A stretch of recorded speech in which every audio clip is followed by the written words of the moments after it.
ముక్కోటి ఏకాదశిని వైకుంఠ ఏకాదశి లేదా మోక్షద ఏకాదశి అని కూడా పిలుస్తారు. ఈ పవిత్రమైన రోజు వెనుక ఉన్న ఒక ముఖ్యమైన కథ పద్మ పురాణం నుండి వచ్చింది. అనాదికాలంలో ముర అనే మహాక్రూరుడైన రాక్షసుడు ఉండేవాడు.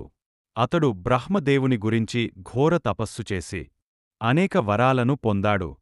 ఆ వరాల అహంకారంతో ముర అసురుడు దేవతలను, ఋషులను, మానవులను తీవ్రంగా హింసించడం మొదలుపెట్టాడు. ముర అరాచకానికి భయపడిన దేవతలు ఇంద్రునితో సహా తమ బాధలను తీర్చమని శ్రీ మహావిష్ణువును వేడుకున్నారు. వారి మొర ఆలకించిన శ్రీ మహావిష్ణువు ముర రాక్షసుడితో భీకరంగా పోరాడాడు. కొన్ని వేల సంవత్సరాలు యుద్ధం జరిగినప్పటికీ ముర అసురుడిని ఓడించడం విష్ణువుకు కూడా కష్టమైంది. అప్పుడు విష్ణువు విశ్రాంతి తీసుకోవాలని సంకల్పించి ఒక గుహలోకి ప్రవేశించి యోగనిద్రలోకి వెళ్లాడు. ఆ గుహను అనుసరిస్తూ అక్కడికి వచ్చిన ముర అసురుడు నిద్రిస్తున్న విష్ణువును చంపడానికి కత్తిని ఎత్తాడు. అదే సమయంలో విష్ణుమూర్తి శరీరం నుండి అత్యంత తేజస్సుతో దివ్యమైన ఆయుధాలు ధరించి ఒక స్త్రీ శక్తి ఉద్భవించింది. ఆ స్త్రీ ముర రాక్షసుడిని చూసి భయం లేకుండా సింహనాదం చేసింది. ముర అసురుడు ఆశ్చర్యపడి ఆ స్త్రీతో యుద్ధం ప్రారంభించాడు. కొద్దిసేపట్లోనే ఆ శక్తి ముర రాక్షసుడిని సంహరించి విజయం సాధించింది.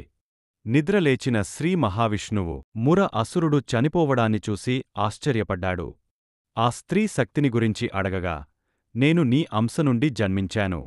నీవు విశ్రమిస్తుండగా నిన్ను చంపడానికి వచ్చిన ఈ రాక్షసుడిని సంహరించాను అని బదులిచ్చింది. ఆమె పరాక్రమానికి సంతోషించిన విష్ణువు, నువ్వు నా అంశతో పుట్టావు, నీవు జన్మించిన ఈ తిథి ఏకాదశి. కాబట్టి నేటినుండి నీవు ఏకాదశి అనే పేరుతో ప్రసిద్ధి చెందుతావు. ఈ రోజున ఉపవాసముండి నన్ను పూజించిన వారికి సకల పాపాలు తొలగి ఉత్తమ లోకాలు ప్రాప్తిస్తాయి. వారికి నేను మోక్షాన్ని ప్రసాదిస్తాను అని వరమిచ్చాడు. ముర రాక్షసుడిని సంహరించిన ఆ ఏకాదశి తిథి ఉత్తరాయణం మొదలవడానికి ముందు మార్గశిర మాసంలో శుక్లపక్షంలో వస్తుంది. ఈ రోజున 3 కోట్ల దేవతలందరూ శ్రీ మహావిష్ణువును దర్శించుకోవడం కోసం వైకుంఠానికి చేరుకుంటారు. అందుకే ఈ రోజును ముక్కోటి ఏకాదశి అంటారు.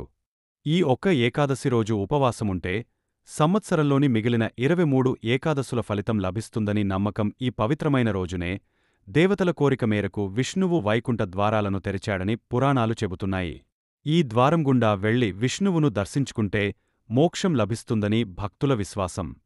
అందుకే వైష్ణవ ఆలయాల్లో ఈ రోజున ఉత్తరద్వారం తెరుస్తారు. దీనినే వైకుంఠద్వారం అని కూడా పిలుస్తారు. మహాభారత యుద్ధ సమయంలో శ్రీకృష్ణుడు అర్జునుడికి భగవద్గీతను ఉపదేశించింది కూడా ముక్కోటి ఏకాదశి రోజే అని ప్రతీతి.